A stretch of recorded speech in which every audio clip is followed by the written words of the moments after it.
Boa tarde, meus amigos. Hoje é dia 9 de setembro de 2019.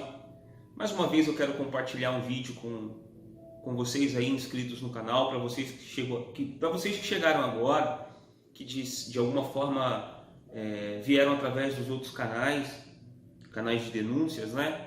Eu não acho que o meu canal seja um canal de denúncia, mas um canal onde eu procuro compartilhar aquilo que eu tenho aprendido do Evangelho, né? Mais do que apontar erros, eu não quero fazer isso, mas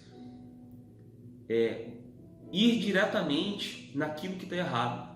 Eu costumo falar para as pessoas o seguinte: não é o fato de se pedir dinheiro que está errado, não é o fato tão somente de ter uma amante, do bispo ou pastor ter uma amante, de estar roubando, mas é quando eles pegam a palavra de Deus e distorcem ela para dar justificativa, ou para dar embasamento àquilo que eles irão fazer, dentro de propósitos, dentro de sacrifícios que já foram abolidos, porque Jesus, quando morreu naquela cruz, o véu do templo se rasgou. Então, uma vez que o véu do templo se rasgou, o acesso a Deus não era mais pelos sacerdotes, mas era ali, quando Jesus morreu naquela cruz, Jesus estava dando acesso a todos, para que todos tivessem acesso a Deus.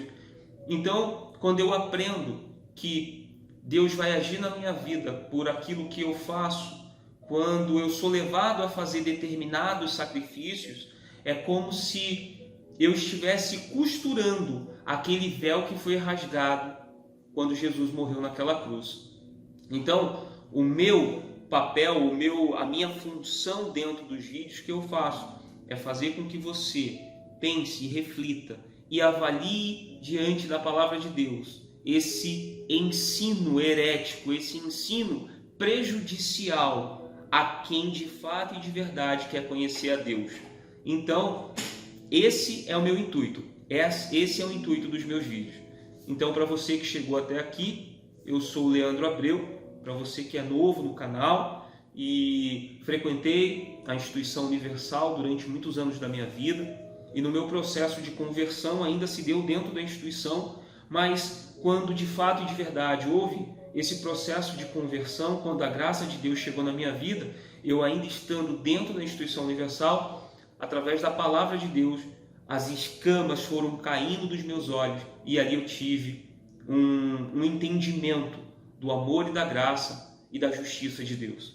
E eu queria compartilhar com você que chegou agora, para você que ainda está aí dentro, para você que tem procurado uma igreja onde congregar. Eu ouço muitas pessoas dizendo que estão feridas por conta, que não confiam mais em igrejas, e eu não tiro a razão delas, mas eu digo a você que está ferido, magoado com igrejas, que talvez você tenha procurado nos lugares errados.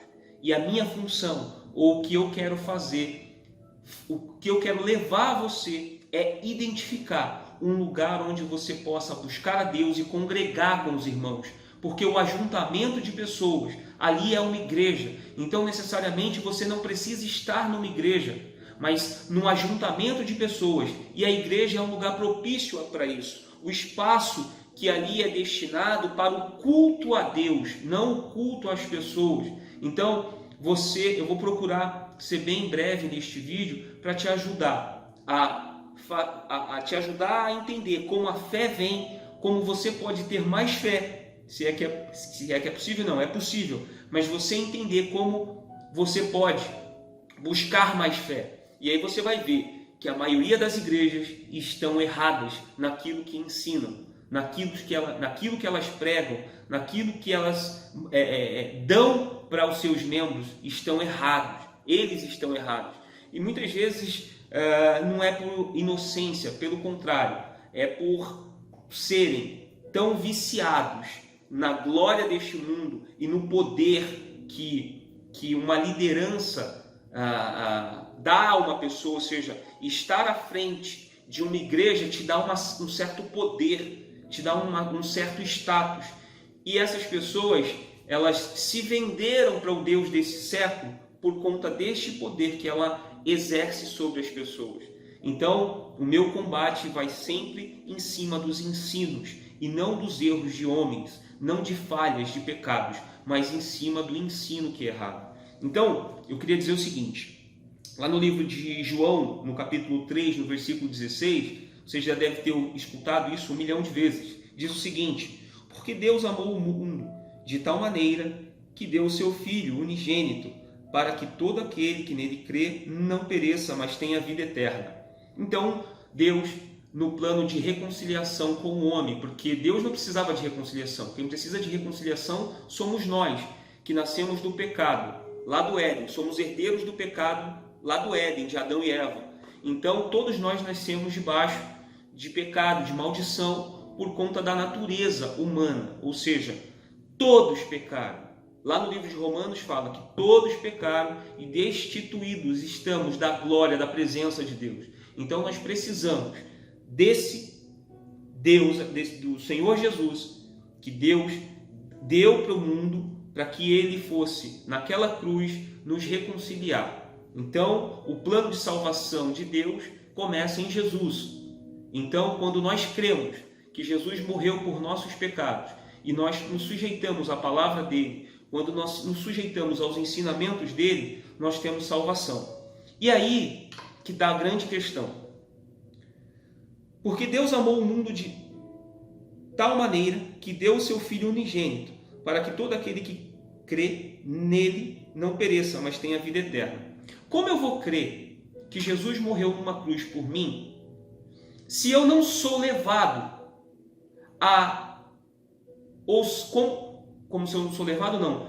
Como a palavra de Deus não é pregada para mim, para que a minha fé aumente. Lá no livro de Romanos, diz, no capítulo 10, diz o seguinte: de sorte que a fé vem pelo ouvir e ouvir a palavra de Deus. Não tem outra forma da fé chegar até você, ou de você ter fé, se não é ouvindo a palavra de Deus. E aqui eu quero fazer um parêntese.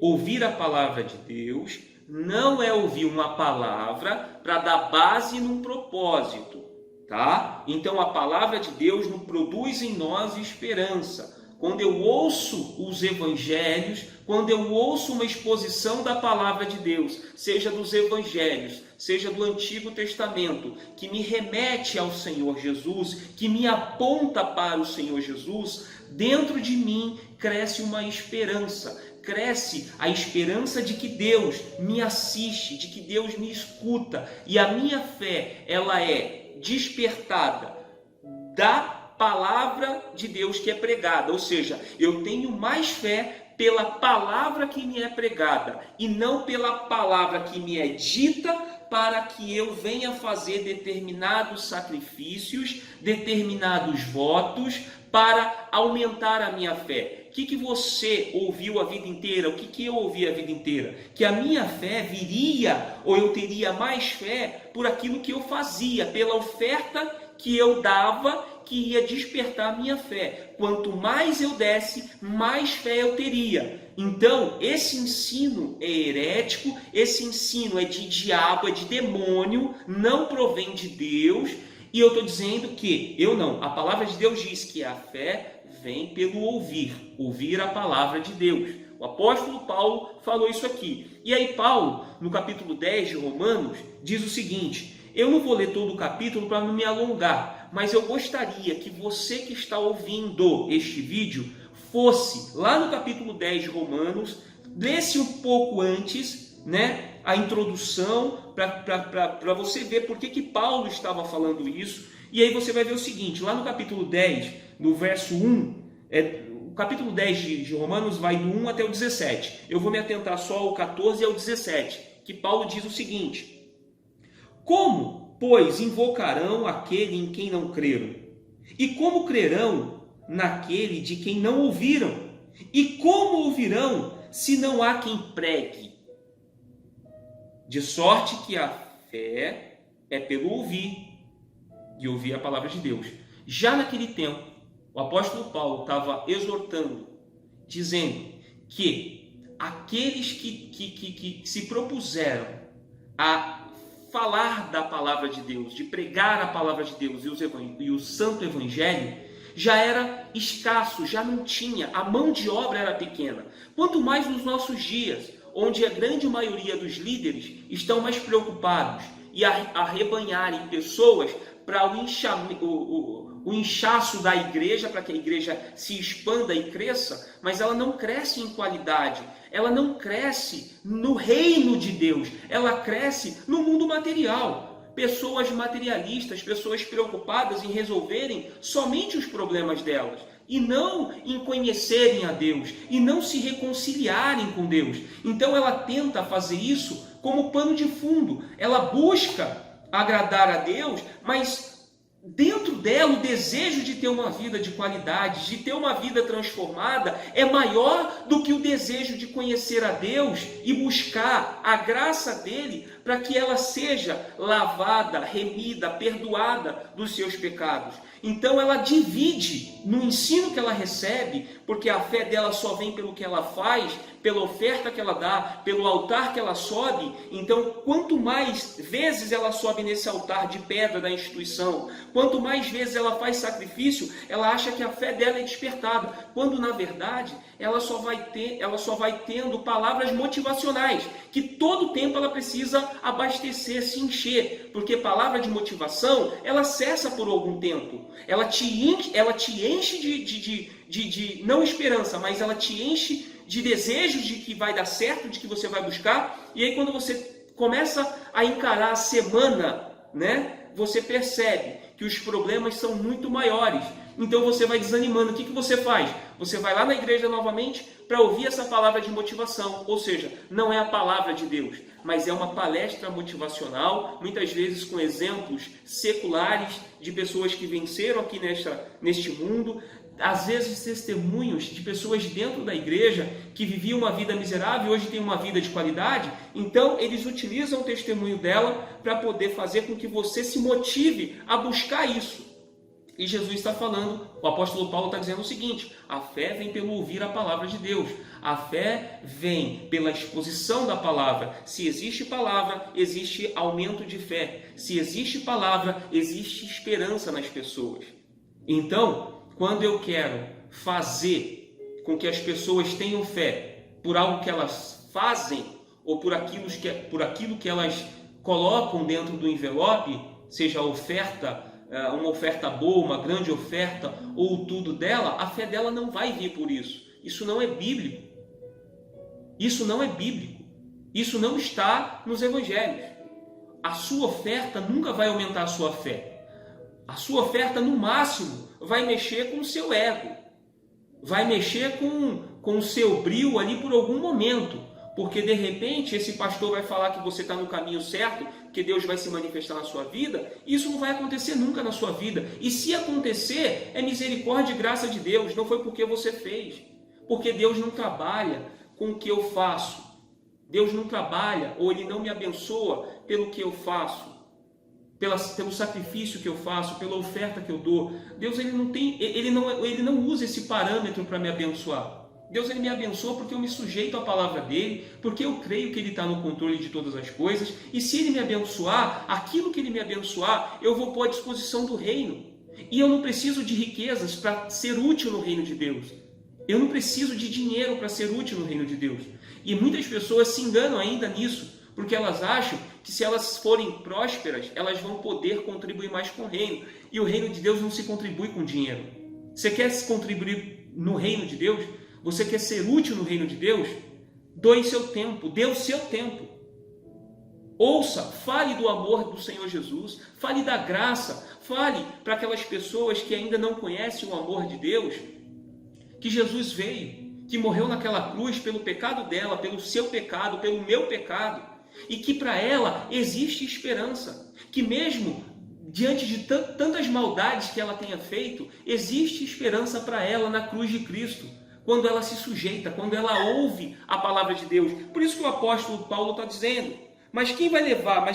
E como ouvirão se não há quem pregue? Como que as pessoas vão ser despertadas para o pecado dela, se tudo que você faz é convidá-la à sua igreja para resolver o problema dela de fora? Sabe por que você convida ela para resolver o problema de fora dela? Porque você também tem um grande problema. Porque os seus problemas de fora hoje, talvez eles sejam menores. Mas você tem um grande problema dentro de você, porque você ainda não teve uma experiência de fato e de verdade com Deus. E experiência com Deus não se dá quando eu alcanço algo. Pelo contrário, as nossas experiências com Deus se dá justamente quando eu não alcanço aquilo que eu gostaria, mas eu sei que Deus está comigo. Eu sei que Deus está ali me assistindo, que Deus está guardando os meus caminhos, que independente das coisas fora estejam dando errado, Deus está no controle de todas as coisas. Essas experiências são poucas as pessoas que têm. Por isso que a gente vê tanto cristão mimado, por isso que a gente vê tanto cristão caído, desanimado, por isso que a gente vê tanta gente ferida saindo dessas igrejas e não confiando mais em nenhuma igreja, achando que são todas iguais. Mas note, você não foi buscar o Deus que abençoa, você foi buscar só as bênçãos. Você priorizou resolver o seu problema, você priorizou buscar as suas necessidades daqui de fora. Você não buscou a Deus pelo que Ele é, pelos atributos dEle, pela misericórdia dEle, pelo amor dEle, pela bondade dEle, pela justiça dEle. Você buscou a Deus para resolver problemas pessoais seus, problemas que todos nós vamos ter e vamos continuar tendo, independente de crermos em Deus. Mesmo hoje, eu vivendo a minha vida debaixo do Evangelho, na soberania de Deus, em saber que nada que eu faça possa mover a mão de Deus para me abençoar, mas eu tenho problemas. Mas a minha esperança está naquele que morreu na cruz por mim. Não importa o que eu vivo aqui, problemas, doenças, mortes, escassez, nada disso vai me afastar de Deus. Porque os planos dele não é para aqui, a nossa vida aqui, ela é um pedaço. Talvez eu viva 60, 70, 80 anos, mas a minha eternidade, Deus me garantiu. O Senhor Jesus naquela cruz me garante a eternidade pelo que Ele fez naquela cruz. Não pelo que eu faço, mas hoje eu vivo em gratidão da minha vida, mesmo diante de tantos problemas. Eu tenho motivo para agradecer a Deus. Eu tenho gratidão a Deus, porque a gente vive num mundo completamente maldoso. Nós vivemos num mundo maldoso, cheio de malícia, cheio de maldades, a violência, a falta de amor. São fenômenos naturais da natureza que muitas vezes atingem pessoas boas, pessoas humildes.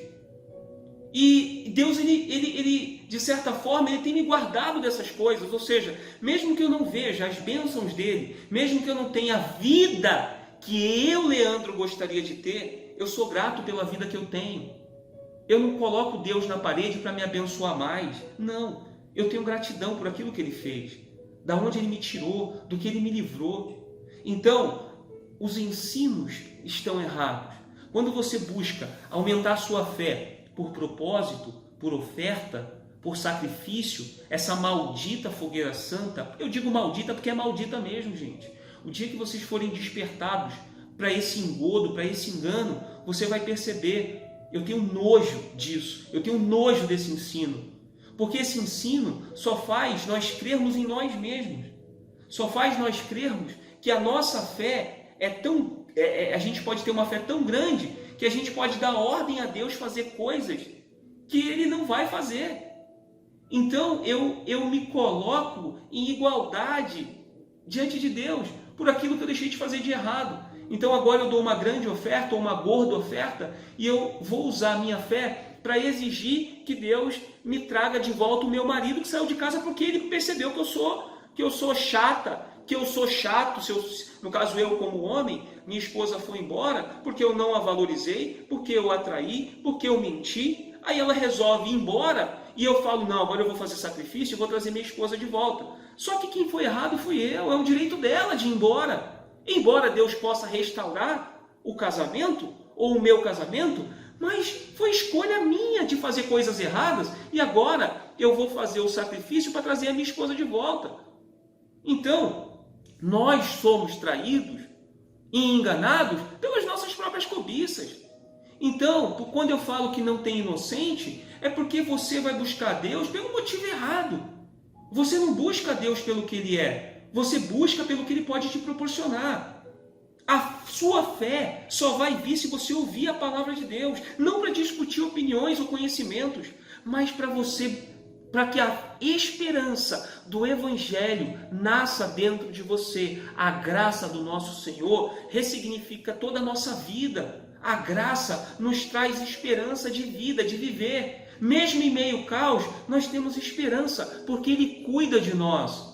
Mesmo quando faltam as coisas, nós podemos dizer que somos ricos, porque Ele nos deu a sua graça, o seu amor, a sua misericórdia. As nossas experiências não estão naquilo que Ele nos deu, mas naquilo que Ele é. As nossas experiências não é pelo que Ele vai fazer na minha vida, mas pelo que Ele já fez na minha vida. Isso é gratidão. Você precisa ter um coração grato. E a sua fé só vai aumentar quando você for levado a ouvir a palavra de Deus. Quando a exposição, ou seja, quando a palavra de Deus é pregada para você, quando é falada para você, quando é ensinada para você, ali vem a esperança. Jesus, quando ele se reunia com as pessoas, ou quando ele juntava as pessoas, Jesus falava do reino de Deus. Jesus falava do reino. Ele dizia lá no Sermão da Montanha: bem-aventurado os puros, os mansos de coração, os humildes, porque só vai herdar o reino de Deus quem se esvaziar dessas coisas de fora, das coisas do mundo. Eu estou apresentando o reino de Deus e o reino de Deus não é isso aqui. Aqui vai ter dor, aqui vai ter morte, aqui vai ter sofrimento, aqui vai ter muitas provações, mas Deus vai estar conosco em cada uma delas. Isso é esperança, isso é ser rico em Deus. As nossas experiências não se dão por aquilo que alcançamos. Isso é misericórdia e graça de Deus. Mas quando nós não alcançamos aquilo que a gente tanto quer, mas nós nos contentamos com a presença dele nas nossas vidas, nós somos bem-aventurados, nós somos felizes, porque a gente já não depende mais dos fatores externos para estarmos bem com Deus. Nós estamos bem com Deus, independente do lugar que a gente esteja, independente do problema que a gente esteja passando. Deus é soberano em todos os seus planos, em submeter a Ele, em obediência à sua palavra. Então, que Deus possa te abençoar e que Deus possa trazer e aumentar a sua fé, não por aquilo que você faz, mas por aquilo que Ele é, e a sua esperança deve estar nele. Deus abençoe e até uma próxima.